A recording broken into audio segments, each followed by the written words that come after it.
Hi my student, welcome back to my online course di mata kuliah Psikologi Pendidikan. Kali ini kita akan membahas tentang operant conditioning dari Skinner. Oke, ini adalah penggambaran hubungan antara beberapa teori kepribadian dan nama-nama teorisnya yang membuat teori. Ya, meskipun ini dalam ranah studi kepribadian, namun silsilah dalam tanda kutip ya dapat menggambarkan rumpun dari teori psikologi itu sendiri. Jadi kalau Anda cek first force-nya itu adalah aliran psikoanalisa, kemudian yang kedua adalah behavioristik. Nah, di behavioristik ini posisi Skinner itu adalah terinspirasi dari Pavlov dan kemudian terinspirasi dari Watson yang sudah pernah kita bahas di pertemuan kedua ya. Dan kemudian Skinner ini di label atau di juluki dengan teori yang radikal gitu ya. Jadi dia benar-benar menerapkan behavioristik itu dengan radikal. Apa yang radikal? Mari kita jelaskan di slide selanjutnya. Jadi sebenarnya pendiri aliran behavioristik ini yang lebih dikenal itu adalah Watson ya, pendirinya pada tahun 1913. Kemudian melahirkan gagasan mengenai pendekatan objektif dalam mempelajari manusia berdasarkan pandangan yang mekanis dan materialistis. Artinya mekanis itu manusia itu punya sistem yang bisa digerakkan secara mekanistik gitu ya. Artinya mengesampingkan will, keinginan, mengesampingkan motif, motivasi, seperti itu ya. Sedangkan materialistis ini yang nampak ya. Kemudian gini, kenapa kok nampak? Karena sebelumnya di first force itu psikoanalisa itu tidak secara terang-terangan membahas tentang perilaku yang nampak ya, namun masih membahas tentang unconsciousness seperti itu. Nah, kemudian Ivan Pavlov dengan percobaan mengenai classical conditioning sudah pernah kita bahas ya. Ini mengilhami Watson untuk mengembangkan behaviorisme. Nah, perhatian utama dari behaviorisme ini adalah pembelajaran atau learning dalam proses belajar. Tokoh behaviorisme paling produktif itu adalah Skinner ya, karena dia sering membuat suatu penelitian-penelitian dan eksperimen-eksperimen. Kemudian dia dianggap paling berpengaruh, paling berani dan tegas dalam menjawab tantangan dan kritik-kritik atas behaviorisme. Jadi dia itu memang orang yang sangat mati-matian membela aliran behavioristik dan menjawab dari keraguan-keraguan yang dipertanyakan dalam forum-forum ilmiah. Kemudian minat utama pada analisis eksperimental dan penyelidikan yang utama itu menggunakan tikus dan merpati. Nah, ini juga terinspirasi sebenarnya oleh Thorndike yang sudah dibahas di pertemuan sebelumnya juga. Nah, kemudian terkenal dengan eksperimen Skinner Box, di mana di situ ada pemahaman tingkah laku khususnya belajar. Nah, jadi secara singkat Skinner Box ini bisa dijelaskan bahwa Skinner ini mengkondisikan binatang-binatang ini dalam kondisi lapar, kemudian dimasukkan ke dalam box, gitu ya. Kemudian dia ingin membentuk perilaku menarik tuas, ya. Nah, kemudian setelah dimasukkan dalam box itu, tikus ini ingin dibentuk perilaku menarik tuas, gitu ya. Dimana ketika menarik tuas akan keluar makanan. Nah, di situ akan ada beberapa kombinasi-kombinasi dalam menarik tuas gitu ya dalam eksperimen ini. Kemudian kalau merpati itu juga sama, perilaku mematuk tombol yang menyala gitu kan ya. Artinya ketika tombol itu menyala maka dia akan mematuk tuas gitu kan untuk mengeluarkan biji-biji makanan. Nah, perilaku apa sih yang sebenarnya dibentuk? Yaitu perilaku menekan tuas itu tadi ya sebenarnya. Kapan harus menekan tuas dan kapan tidak menekan tuas gitu ya. Nah, ada beberapa eksperimennya itu yang ketika tikus atau merpati ini menekan tuas tidak keluar, apa yang terjadi dilihat gitu ya. Kemudian ketika tikus ini mencari-cari tuas-tuas yang lain, malah kesetrum gitu ya, karena juga di boxnya itu ada electrical shocknya gitu ya, dan itu memberikan punishment. Jadi dia tidak akan menarik tuas itu lagi atau tidak akan menyentuh tuas-tuas yang tidak penting atau yang malah mengeluarkan punishment. Nah itu. Nah terus kemudian dari eksperimen ini tuh kalau diaplikasikan dalam manusia itu bahwa manusia itu bisa perilakunya itu dibentuk ya oleh penguatan-penguatan gitu ya. Jadi manusia itu jika diletakkan dalam lingkungan, mereka tuh akan merespon segala hal yang menarik dirinya. Ya, jadi misalnya tertarik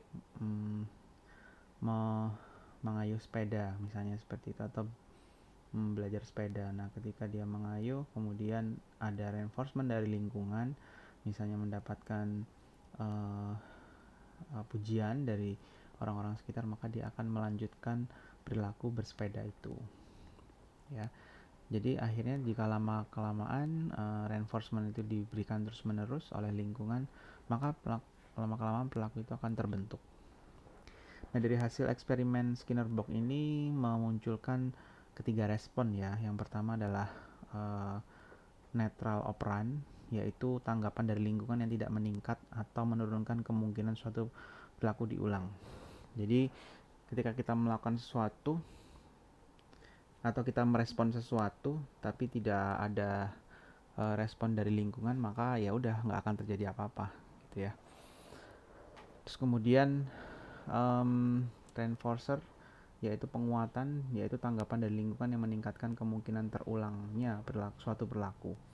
Jadi reinforcement ini bisa positif atau negatif, nanti akan dijelaskan di slide berikutnya. Sedangkan punishment itu adalah tanggapan dari lingkungan yang mengurangi kemungkinan suatu perilaku diulang. Nah, dari sini hukuman itu prinsipnya adalah melemahkan perilaku. Dan nanti lebih jelasnya kita jelaskan di slide berikutnya. Nah, aplikasinya pada manusia itu adalah kondisi lingkungan itu sangat menentukan perilaku. Nah, kemudian semuanya itu diatur oleh sistem. Jadi, menurut behaviorisme, bahwa lingkungan itu memiliki peran yang penting ya untuk mengatur perilaku manusia.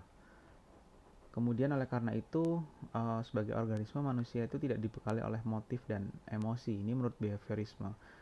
Ya, kemudian yang kedua, tetapi manusia memiliki bekal kajian pengalaman yang sistemik. Ya, jadi mereka tuh menganggap bahwa manusia itu punya pengalaman-pengalaman yang sistemik. Misalnya lah, jika haus gitu ya, kemudian dia akan cepat-cepat mengambil minum atau memasukkan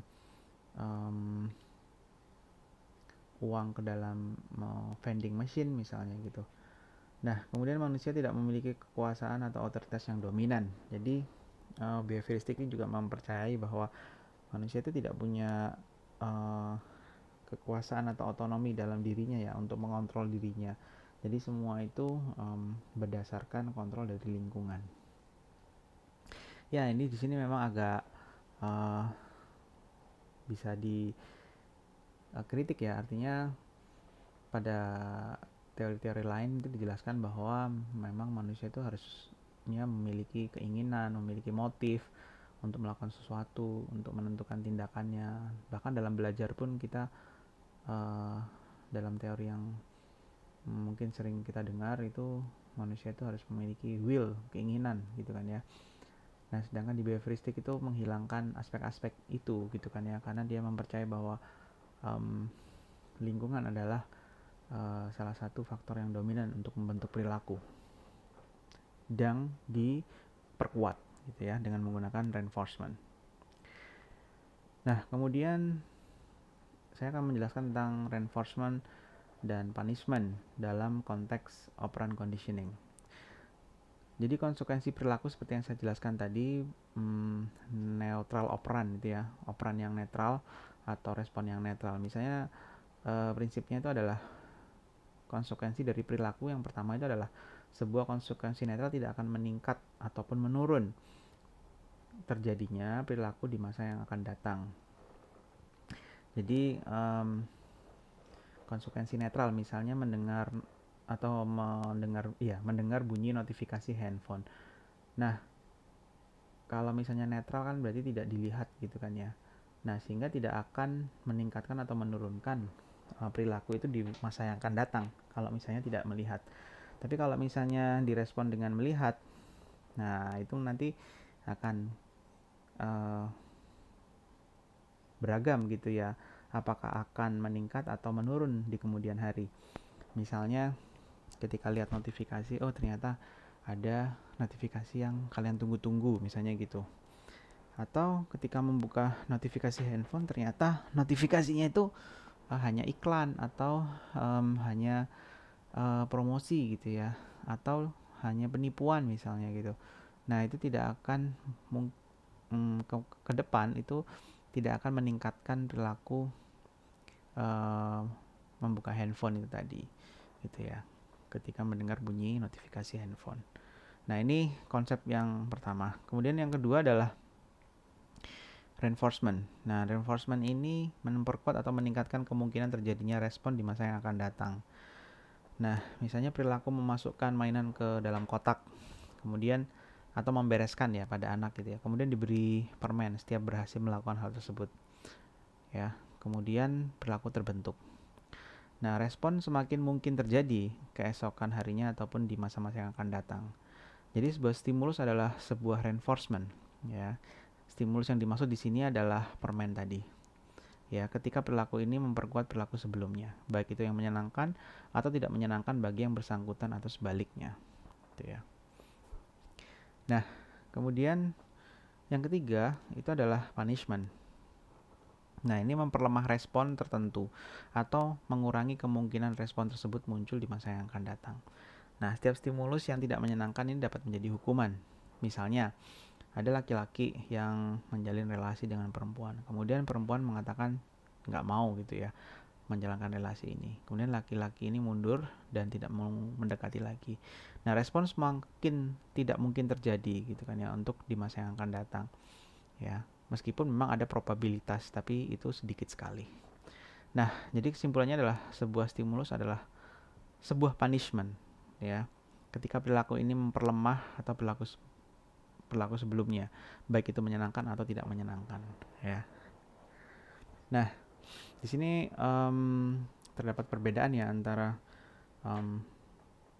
reinforcement dan punishment. Kalau reinforcement itu memperkuat atau meningkatkan kemungkinan terjadinya respon di masa yang akan datang, sedangkan punishment itu memperlemah respon tertentu atau bahkan malah mengurangi kemungkinan respon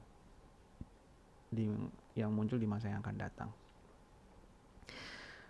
Nah, prinsip konsekuensi perilaku yang pertama, semakin cepat konsekuensi atau perilaku itu muncul, maka semakin besar pula dampaknya terhadap perubahan perilaku. Respon akan terlihat baik jika pemberian gaji diberikan segera, senyuman misalnya seperti itu, nilai, habis diberi tugas langsung dikasih nilai.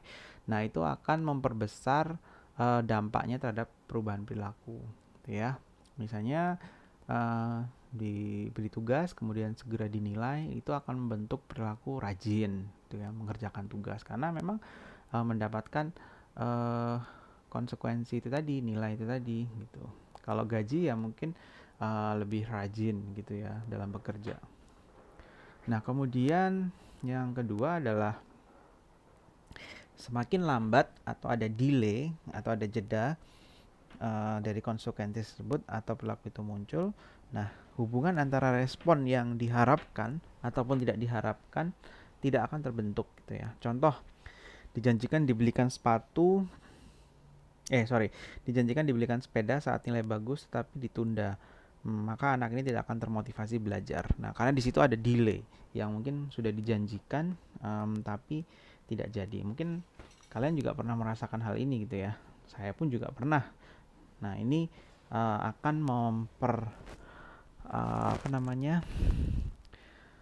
membuat atau memperlambat respon gitu ya. Kemudian Perilaku operan conditioning.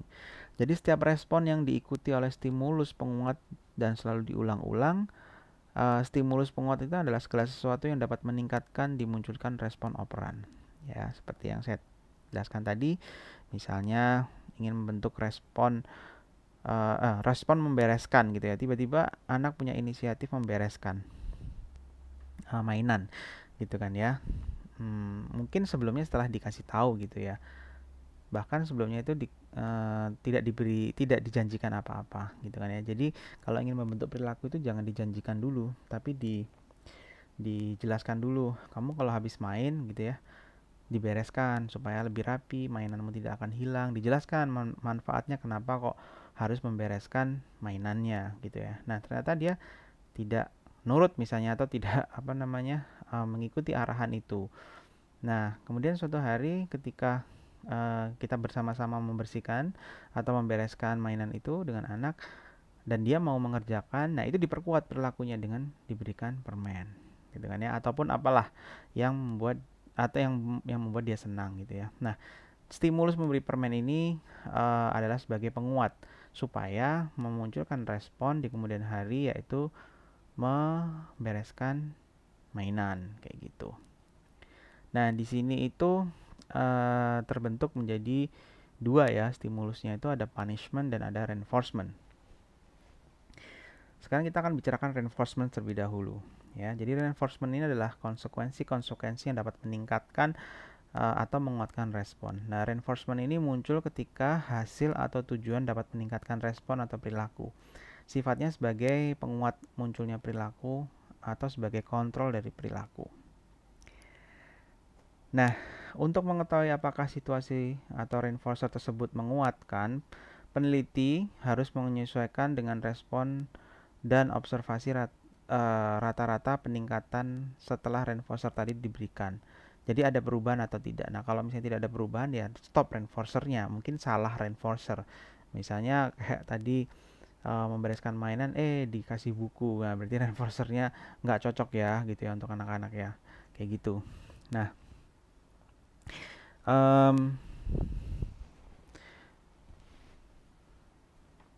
jadi reinforcer ini memang sifatnya itu sebagai penguat ya, seperti artinya gitu ya, penguat dari respon yang diberikan sebelumnya gitu. Jadi bisa dikatakan dalam operan conditioning itu manusia itu akan merespon segala sesuatunya di lingkungan, sama seperti merpati ketika dimasukkan ke dalam box, atau tikus yang dimasukkan ke dalam box. Dia itu akan tidak akan menarik tuas ya awalnya ya. Dia akan keliling-keliling dulu dalam box gitu ya, mencoba tuas ini, mencoba tuas itu.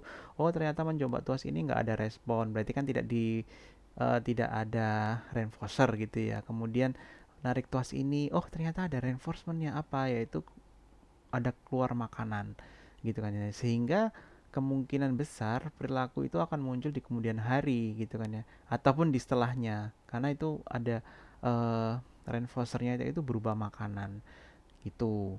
Nah kemudian kombinasi-kombinasi yang lain, misalnya merespon lingkungan, ternyata malah mendapatkan hukuman. Misalnya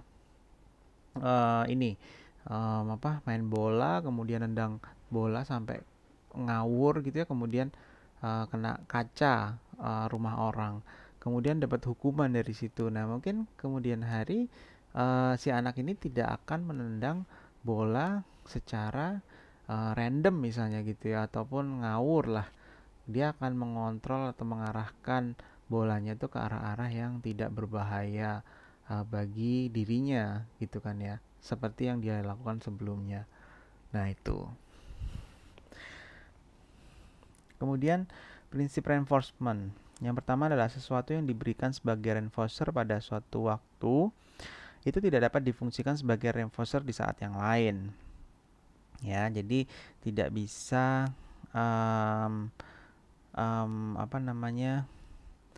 menggunakan reinforcer yang sama ya di waktu yang lain. Bisa jadi ini malah menjadi suatu kebosanan gitu ya. Jadi mungkin harus ada variasi gitu ya. Nah, kemudian yang kedua, sesuatu bisa dipersepsi sebagai reinforcer pada individu yang satu tetapi tidak untuk individu yang lain. Ini jelas gitu ya, bahwa uh, reinforcer bagi setiap orang itu berbeda-beda. Penguat bagi seseorang itu beda-beda. Mungkin simpelnya ada anak yang suka permen, dikasih permen, ada yang suka dikasih pelukan, ada yang dikasih mainan dan lain sebagainya. Misalnya contoh tadi ya, tikus hanya menekan tombol lever, maksudnya tombol lever itu ya tombol tadi ya maksudnya ya, pada saat lapar gitu ya. Nah, persetujuan misalnya lagi uh, tidak bisa dibandingkan misalnya dengan persetujuan orang tua gitu ya. Bagi beberapa anak itu merupakan suatu reinforcement, tapi bagi anak yang lain itu mungkin saja tidak merupakan suatu reinforcement atau penguatan itu tadi. Ya, karena ada anak yang lebih bisa menentukan keputusannya sendiri tanpa harus mendapat penguatan dari orang tua. Kemudian yang selanjutnya adalah hasil yang dikehendaki akan menguatkan respon yang diterima jika hasil yang diinginkan diperoleh dengan segera. Nah, kalau hasilnya itu diperoleh dengan segera, itu kemungkinan respon yang selanjutnya itu akan muncul dengan lebih segera gitu kan ya. Nah, kemudian kalau hasilnya yang diinginkan itu tidak diperoleh dengan segera, nih bisa menghambat. Ini konsepnya sama seperti delay tadi ya. Misalnya contohnya di sini saat kita haus menekan atau memasukkan koin dan menekan tombol pada mesin vending machine itu ya, yang keluar dari mesin tersebut, nah itu disebut sebagai penguat segera. Kalau tidak segera keluar, misalnya macet dulu atau ngadat dulu, atau tidak harus ngadat sih, mungkin keluarnya itu takes time gitu. Nah itu mungkin di kemudian hari Anda tidak akan mencoba vending machine ya, mungkin akan lebih lebih lebih suka beli langsung gitu. Kemudian prinsip yang lainnya adalah hasil yang dikehendaki akan menguatkan respon yang diterima. Ada syaratnya ya, jika yang pertama adalah hasil yang diinginkan diperoleh dengan segera, itu tadi ya. Kemudian jika terdapat penundaan atau delay antara respon dan positif outcome yang diharapkan tuh, respon yang muncul bisa jadi tidak menguat. Ya, jadi seperti yang saya katakan tadi, kalau misalnya vending machine-nya itu lama keluarnya, mungkin Anda akan berpikir lagi ke depan tidak akan menggunakan vending machine untuk mencari minuman ringan gitu ya. Kemudian jika terdapat penundaan antara respon dan positif outcome atau hadiah, maka dapat memperlambat munculnya perilaku yang baru. Nah itu ya, artinya perilaku baru itu tadi kan perilaku yang diharapkan adalah menggunakan vending machine gitu ya. Jadi vending machine, perilaku mencari atau membeli minuman dengan vending machine itu tidak akan terbentuk gitu kan ya. Kemudian di sini ada reinforcement dan hukuman gitu ya. Oke, ini primer dan sekundernya ini abaikan dulu ya. Kayaknya saya typo nih. Nah, kemudian yang pertama adalah yang ingin saya jelaskan, ada masalah-masalah yang sering terjadi ya dalam memodifikasi perilaku ya, karena belum memahami prinsip reinforcement dan hukuman. Adanya kegagalan penerapan operant conditioning di antara hukuman yang berhasil dan tidak berhasil. Hukuman yang berhasil itu berkaitan dengan menimbulkan efek jera yang sifatnya untuk mencegah timbulnya perilaku yang tidak diinginkan. Contoh tindakan kejahatan mendapatkan hukuman penjara ini ya. Jadi diharapkan memang menimbulkan efek jera. Nah, untuk bisa menimbulkan efek jera atau hukuman itu menjadi efektif itu perlu konsistensi pemberian hukuman. Dan tidak perlu memberikan penguatan, jelas ya. Jadi jangan memberikan penguatan untuk melanggar hukuman, itu udah jelas. Nah, bagaimana jadinya hukuman itu bisa gagal? Nah, ini biasanya terjadi dalam setting keluarga, sekolah, dan lingkungan kerja.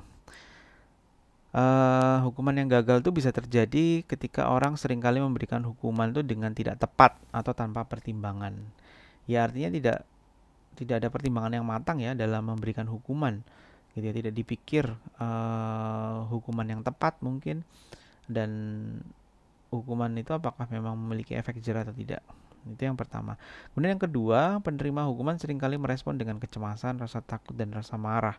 Ya berarti artinya dia di situ tidak dijelaskan bagaimana dia kok bisa mendapatkan hukuman. Ya, hukuman itu harus dijelaskan bahwa itu dia dapatkan atau individu dapatkan itu karena konsekuensi dari perilaku yang dia lakukan gitu ya. Nah, kalau dia tidak mengerti bagaimana dihukum, nah ini berbahaya gitu kan ya. Seringkali memang anak memprotes ya, atau kita sendiri juga memprotes, salah saya apa kok dihukum gitu. Nah, itu harus terjelaskan. Nah, kalau tidak terjelaskan dengan tuntas, nah maka hukuman ini bisa mengganjal gitu ya. Artinya di situ ada kemarahan, ada kekesalan seperti itu. Kemudian efektivitas penggunaan hukuman seringkali bersifat sementara, bergantung pada kehadiran orang yang memberikan hukuman ataupun situasi dan kondisinya. Nah, ini yang sering terjadi di keluarga, misalnya yang efektif memberikan hukuman itu hanya ayah gitu ya. Ataupun di setting sekolah yang memberikan hukuman efektif itu hanya beberapa guru saja. Sedangkan guru-guru yang lain itu kalau memberikan hukuman tidak efektif. Karena apa? Ya karena sosoknya itu tadi ya.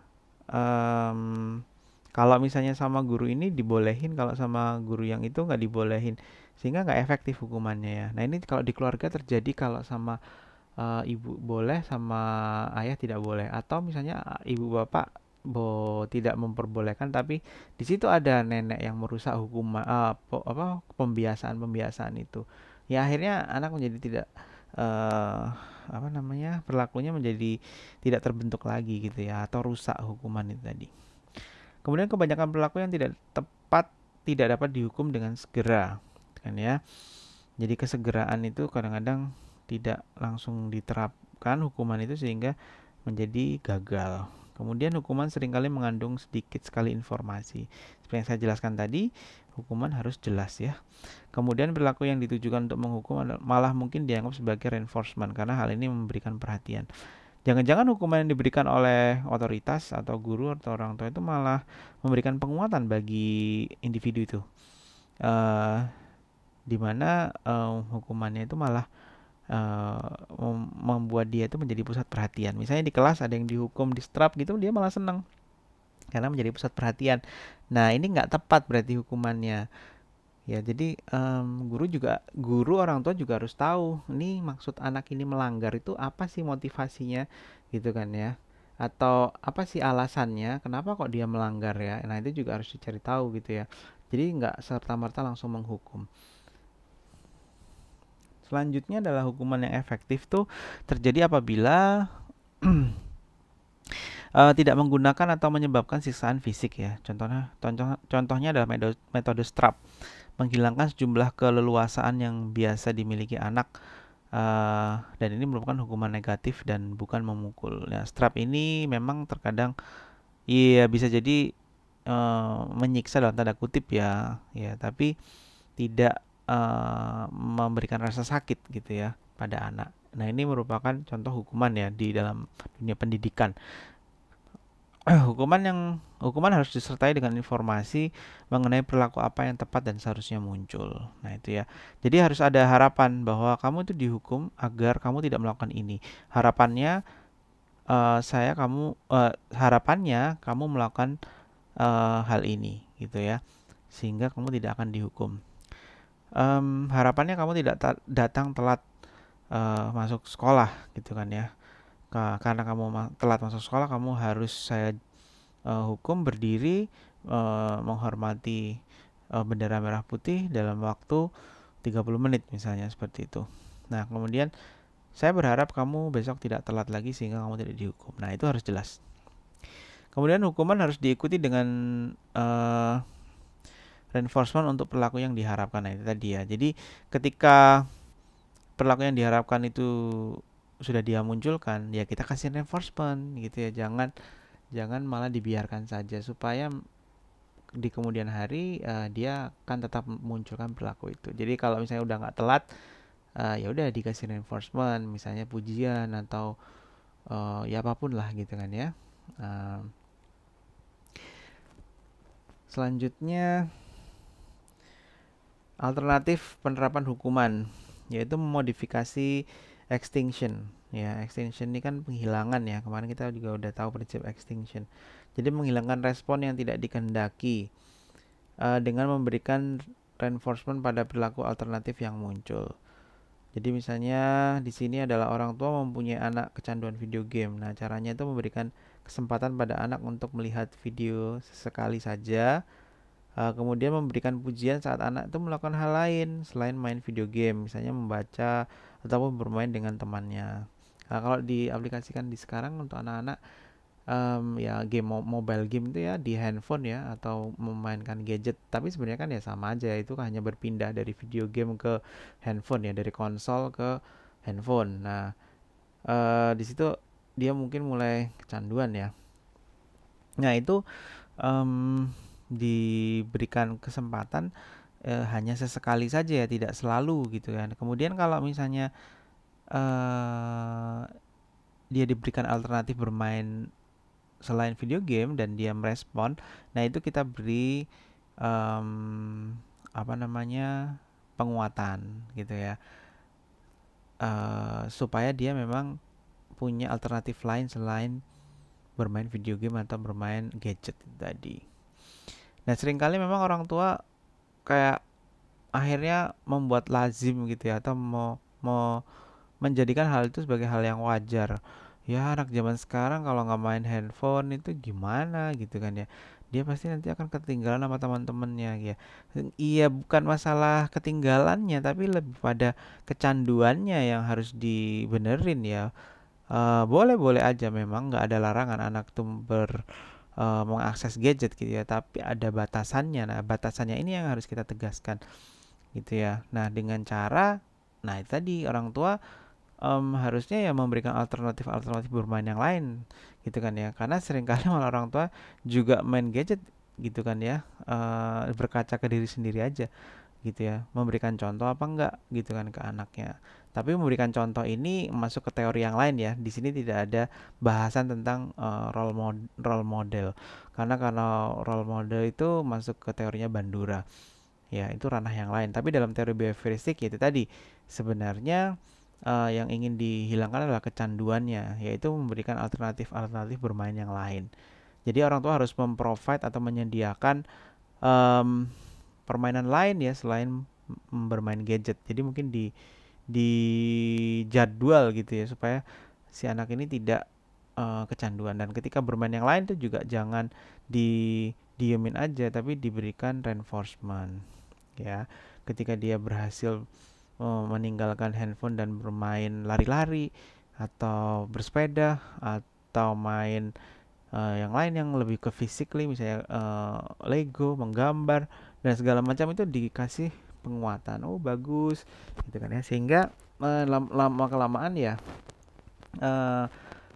bermain gadgetnya itu sesekali saja. Kemudian di sini ada beberapa masalah reinforcement ya. Yang pertama adalah ketidaktepatan penggunaan reinforcement. Jadi reinforcement diberikan secara cuma-cuma sehingga tidak ada proses pembelajaran di situ ya. Pokoknya dikasih aja terus penguatan ya, besoknya permen, besoknya apalagi gitu ya, makanan yang lain, biskuit atau apa gitu yang dia suka. Nah, kalau diberikan secara cuma-cuma ini juga tidak akan memberikan penguatan untuk respon yang selanjutnya. Karena apa ya, dia udah tahu kan, aku bakal dikasih kayak gitu-gitu aja gitu ya, ngapain gitu kan. Jadi dia tidak ada keinginan untuk memperbaiki atau memperkuat gitu ya responnya. Jadi yang lainnya juga, ketepatan penggunaan reinforcement ini juga perlu memperhatikan usaha yang dimunculkan dari individu tersebut ya. Kalau misalnya usahanya itu so-so atau biasa-biasa aja, ya reinforcementnya ya jangan yang wow gitu ya. Ya menyesuaikan lah, kira-kira kayak gitu. Jadi itu lebih tepat. Kemudian reinforcement ekstrinsik ya, atau yang dapatnya dari luar. Jadi reinforcement ini datang dari luar, dan tidak secara alamiah terkait dengan aktivitas yang diperkuat. Bila hanya memperhatikan hal ini dapat menghilangkan rasa kesenangan dalam melakukan sesuatu. Perbuatan seseorang hanya fokus pada apa yang saya dapat, atau setelah saya dibayar untuk melakukan itu, tidak peduli saya senang atau tidak, gitu ya. Contoh uang, pujian, gitu ya, bintang emas, pelukan dan lain sebagainya. Itu bisa jadi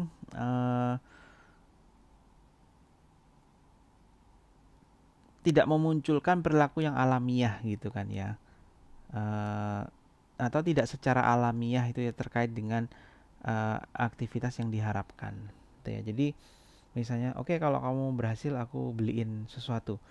Jadi sebenarnya berhasilnya itu sebenarnya hanya karena ingin dapat sesuatu itu, bukan membiasakan atau membentuk perilaku yang diharapkan tadi. Oke, kamu belajar, nanti kalau nilaimu 100 gitu ya, aku beliin tablet misalnya gitu, atau iPad gitu. Nah, jadi dia belajar itu hanya untuk mendapatkan iPad, tapi dia tidak tahu esensi belajarnya. Nah, itu yang ada permasalahan-permasalahan seperti itu ya dalam reinforcement ya, tapi tidak selalu ya. Nah, jadi coba dicek dalam reinforcement itu, yaitu kekurangannya salah satunya. Kemudian yang ketiga adalah reinforcement intrinsik, yaitu reinforcement yang berasal dari diri sendiri, seperti kepuasan yang dikaitkan dengan pencapaian tertentu. Jadi misalnya Anda memberikan penguatan pada diri Anda sendiri, bahwa diri Anda itu hebat setelah melakukan suatu hal yang luar biasa gitu, atau Anda merasa puas setelah melakukan hal-hal yang sudah Anda impikan dan sudah Anda usahakan selama ini gitu ya. Nah, itu adalah penguatan yang muncul dari dalam diri. Nah, kemudian di sini baru masuk ke penjelasan tentang positive reinforcement dan negative reinforcement. Nah, positive reinforcement ini adalah stimulus yang pemberiannya terhadap operan behavior itu menyebabkan perilaku itu akan diperkuat atau dipersering untuk dimunculkan. Jadi stimulus tersebut ditambahkan untuk menambah efek menyenangkan. Stimulasi tersebut menyenangkan atau favorable. Misalnya prestasi, dengan ya, kemudian tertawa, ya, beasiswa, gitu ya. Karena dia pintar dapat beasiswa, karena dia rajin belajar dapat prestasi. Nah, gitu kan ya. Sehingga prestasi yang dia dapat itu akan meningkatkan frekuensi belajarnya di kemudian hari. Ya, kemudian ketika senang tertawa. Ya, jadi kemudian Anda akan terus tertawa ketika senang, kira-kira kayak gitu ya.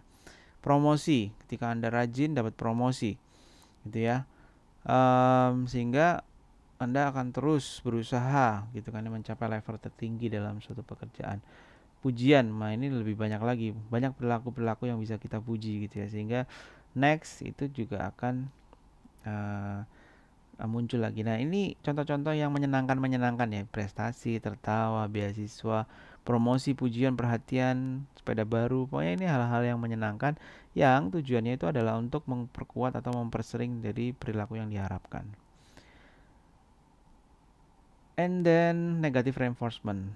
Bedanya adalah di mana stimulus yang penghilangannya ya, untuk stimulus-stimulus yang tidak menyenangkan atau aversif stimulus ini akan menyebabkan diperkuat atau diperseringnya perilaku. Jadi menghilangkan stimulus yang disenangi. Ya, stimulus yang tidak menyenangkan atau unfavorable. Misalnya permasalahan yang tidak menyenangkan, gitu ya. Sakit kepala, ya, pulsa habis, ini kan semuanya tidak menyenangkan, ya. Nah, ketika ini didapatkan, gitu kan, stimulus-stimulus ini didapatkan, maka dia akan membentuk perilaku yang baru, gitu kan ya.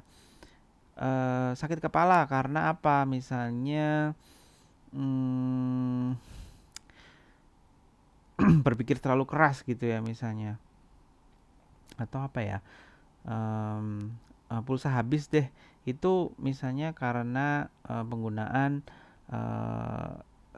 kuota yang berlebihan, misalnya YouTube atau apalah gitu ya. Karena Anda terlalu banyak nonton YouTube maka pulsa habis. Nah, ini kan hal yang tidak menyenangkan gitu ya. Sehingga diharapkan stimulus ini tadi yang menghilang ini tadi atau yang tidak menyenangkan ini menyebabkan diperkuatnya atau diperseringan perilaku. Nah, diperkuatnya perilaku apa? Ya itu tadi mungkin tidak atau perilaku yang produktif. Perilaku produktif yaitu hanya mengakses konten-konten yang positif saja gitu ya di YouTube misalnya gitu. Tapi tidak mengakses konten-konten hiburan misalnya gitu karena itu akan menghabiskan pulsa. Game over pada permainan game gitu ya. Itu juga memerlukan stimulus yang aversif. Kalau misalnya kamu nggak dalam tanda kutip terampil ya dalam bermain game sehingga kamu mati-mati terus gitu ya dalam bermain game ya. Nah, itu kira-kira gimana?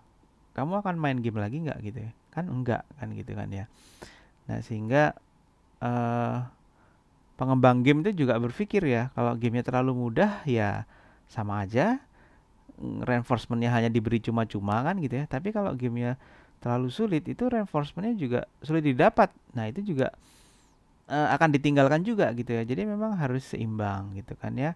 Ketika memang udah mentok beberapa kali kok game over mungkin ditawarkan suatu bantuan atau bonus biasanya kayak gitu sehingga dia akan tetap main terus ya. Jadi prinsip-prinsip behaviorismenya operan ini juga diterapkan dalam perilaku bermain game oleh developer, perilaku berbelanja. Nah, itu ya.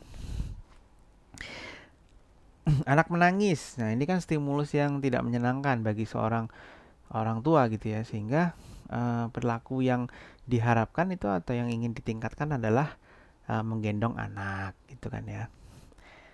Kemudian alarm berbunyi ya di supermarket. Nah, ini juga hal yang tidak menyenangkan gitu ya.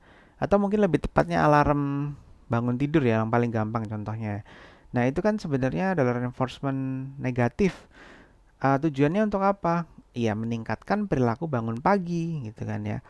Sebenarnya kalau kalian terbangun karena alarm itu kan rasanya kan gimana ya? Menyebalkan lah ya. Pasti menyebalkan. Enak-enak tidur dihilangkan gitu ya. Kenikmatan itu dengan stimulus yang tidak menyenangkan. Tapi tujuannya adalah untuk membentuk perilaku yang itu tadi yang diinginkan ya, atau menyebabkan perilaku itu diperkuat, yaitu perilaku bangun pagi tuh. Nah, di sini reinforcement itu juga perlu dijadwalkan. Di sini ada 4 kategori ya, tapi terdiri dari 4 kategori dan 4 istilah ya. Jadi ada interval dan rasio, kemudian satunya itu 2 lagi itu adalah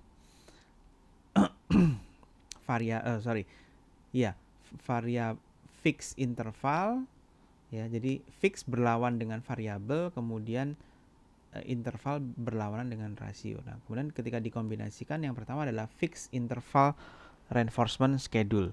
Nah, fixed interval itu adalah jadwal pemberian penguatan yang tetap dihitung oleh waktu. Misalnya dalam penelitian Skinner ini setiap 5 menit makanan akan keluar ya. Jadi setelah diberi makanan respon tikus itu biasanya santai gitu ya. Selanjutnya lebih cepat 5 menit atau dilambatkan selanjutnya lebih cepat dari 5 menit ya, mungkin 4 menit sekian gitu, atau mendekati 5 menit gitu kan ya. Nah, itu baru dia agak rajin lagi responnya ataupun nggak santai-santai lagi. Nah, kalau contoh dalam seharian itu apa sih? Kayak misalnya karyawan mendapatkan gaji pada tanggal 25 di setiap bulannya. Ini adalah salah satu contoh reinforcement yang fixed interval gitu ya, yang sudah terschedule. Nah, kemudian fixed ratio reinforcement schedule. Nah, ini jadwal pemberian reinforcement yang tetap dihitung menurut beberapa kali respon. Misalnya nih dalam penelitian Skinner, tiap 5 kali tikus itu memukul pedal ataupun tuas itu tadi, maka makanan akan otomatis keluar. Jadi ya, di situ tikus ini akan bisa dilatih gitu ya. Pokoknya 5 kali baru keluar gitu. Jadi dia pertamanya akan mencoba-coba dulu, 1 kali nggak keluar, 2 kali nggak keluar, 3 kali nggak keluar gitu. Terus kemudian ketika kebetulan 5 kali keluar, terus kemudian eh, apa namanya, dipukul lagi atau ditarik lagi tuasnya, 3 kali nggak keluar. Nah, lama-lama ketika dia 5 kali terus, itu akan terbentuk perilaku menarik tuas selama 5 kali gitu kan, karena tikus akan memahami, bukan memahami ya, tikus akan terbentuk perilakunya gitu kan dengan mengamati tuas itu tadi ya, yang ditarik selama 5 kali itu tadi. Nah, ini kalau dalam contoh keseharian itu ya misalnya setiap pembelian 10 air galon akan mendapatkan 1 air galon gratis. Nah, itu ya. Jadi ini adalah salah satu fixed ratio reinforcement ya, sehingga perilaku selanjutnya bisa diprediksi ya, kamu atau kalian tuh akan beli air galon di tempat tersebut, yaitu perilaku membeli air galon di situ ya yang ingin dibentuk ya. Dan ini kan diterapkan di berbagai macam model promo gitu kan ya, ataupun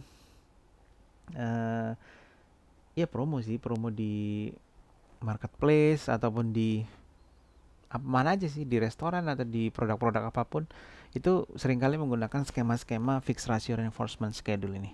Kemudian selanjutnya adalah variable interval reinforcement schedule, yaitu interval yang tidak tetap waktunya. Misalnya dalam penelitian Skinner ini waktunya nggak jelas, tidak tetap. Terkadang makanan baru keluar setelah 5 menit, terkadang makanan bisa keluar setelah 3 menit. Nah, sehingga respon jadi malas-malasan karena nggak tentu gitu kan ya.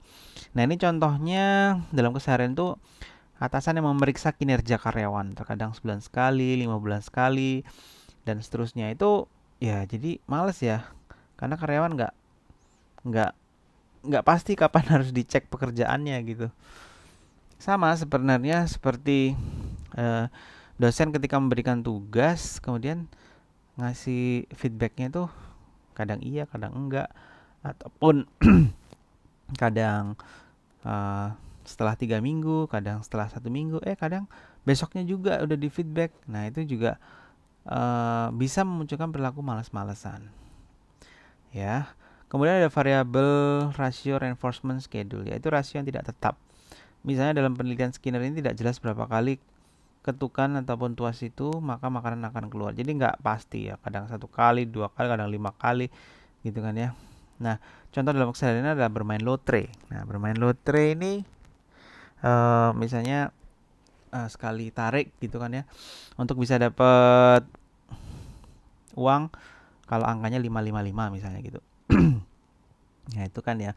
Jadi saya tuh juga kadang mengamati ya di permainan di time zone ataupun dimanapun yang sejenis-jenisnya itu, yang boneka itu, yang ngambil boneka itu, saya tuh pernah ngamatin iseng-iseng ya. Ini kok setiap berapa kali itu hitungannya gitu kan ya, kok dapat gitu kan ya. Pertama kali saya ngamatin kayak gitu, tapi habis itu setelahnya nggak juga sih gitu kan ya. Nah, terus kemudian nyoba lagi, beda lagi hitungannya gitu ya. Misalnya di awal tuh 5 kali gitu ya, terus dapat, terus 5 kali trial lagi dapat, terus setelahnya nggak sampai 5 kali, 3 kali. Berarti memang udah disetting untuk random gitu kan ya dia dapatnya, supaya orang yang main tuh juga penasaran sebenarnya ya. Setelah habis dapat bisa jadi dia dapat lagi gitu ya. Tapi karena sudah dapat, maka perasaan penasaran untuk dapat lagi itu akan muncul. Nah, jadi ini seringkali yang digunakan dalam mesin lotre itu ya, menggunakan variabel rasio reinforcement schedule. Oke, slide terakhir, tugas kelompok, yaitu membuat poster. Jadi tugasnya ini adalah mencari satu kasus ya. Nah, kasus ini harus dikonsultasikan dulu ke dosen, ke saya dan ke Bu Uli gitu ya. Nanti silakan aja dibagi, misalnya di kelas A itu ada 7 kelompok dan kelas B misalnya 8 kelompok, dibagi 2 aja, belah 2, kelompok yang paling banyak maksudnya gini, kalau 8 4 4 ya udah rata berarti ya. Tapi kalau 7 yang 4 ke saya, yang ketiga ke Bu Uli.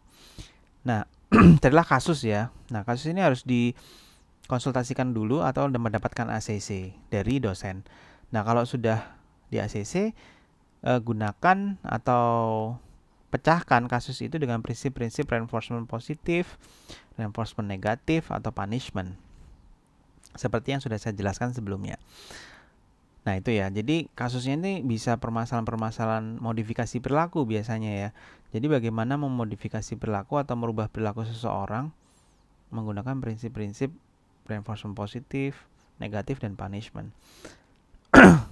Atau bisa juga kasusnya itu pengalaman pribadi dari kelompok kalian ya. Ya, nanti akan saya kasih satu video lagi untuk bisa memahami bagaimana sih sebenarnya reinforcement positif, negatif, atau operant behavior dalam kehidupan sehari-hari, gitu kan, yang sering terjadi. Nah, terus kemudian poster ini berukuran square ya, karena akan diupload di IG. Nah, jadi mekanismenya adalah membuat akun IG, namanya itu terserah, pokoknya yang berbau-bau psikologi gitu, karena di kakak tingkat kalian tuh sudah bikin akun sendiri, gitu ya. Nah, bisa juga akun itu diteruskan lagi, nanti koordinasi dengan kakak tingkat, ya. Atau Anda bikin sendiri, ya. Jadi ada tiga kemungkinan: meneruskan di kakak tingkat, bikin sendiri, gitu kan ya, atau menggandeng akun-akun IG yang ada di Fakultas Psikologi UHT untuk dibuat kompetisi, misalnya akunnya BEM atau akun-akun yang ya mungkin saya nggak familiar apa ya, akun-akun diskusi atau apa itu, anak BEM itu kan punya beberapa akun untuk mempromosikan kegiatan di psikologi ya. Nah kalau misalnya mereka mau untuk diupload di situ dan dikompetisikan, gitu ya. Dikompetisikan artinya nanti ya saya jelaskan di poin selanjutnya. Nah, kemudian saya bicara desain dulu. Desain ini memuat infografis ya. Jadi desain posternya itu ala-ala infografis gitu ya. Kalau kalian nggak tahu infografis tuh, ya mungkin cek di IG-nya tirto.id itu ya. Atau banyak sih sebenarnya akun-akun berita itu membuat infografis. Jadi infografisnya itu memuat kasus hingga prinsip-prinsip dari reinforcement positif, negatif, dan punishment. Kemudian caption di IG-nya itu memuat penjelasan poster jika masih dibutuhkan ya. Kalau misalnya di infografis itu belum terlalu jelas, bisa ditambahkan lagi di caption. Kemudian boleh kamu promote untuk mengajak orang tuh untuk nge-like, dan juga di situ ada nama-nama kelompok di captionnya. Kemudian promosikan poster kalian, terserah mau promote di story, mau promote di terserah lah. Pokoknya kalian gunakan potensi kalian untuk mempromosikan supaya bisa masyarakat tuh tahu gitu kan ya, sebenarnya bagaimana sih menyelesaikan suatu permasalahan dengan menggunakan prinsip reinforcement positif, negatif, atau punishment gitu ya.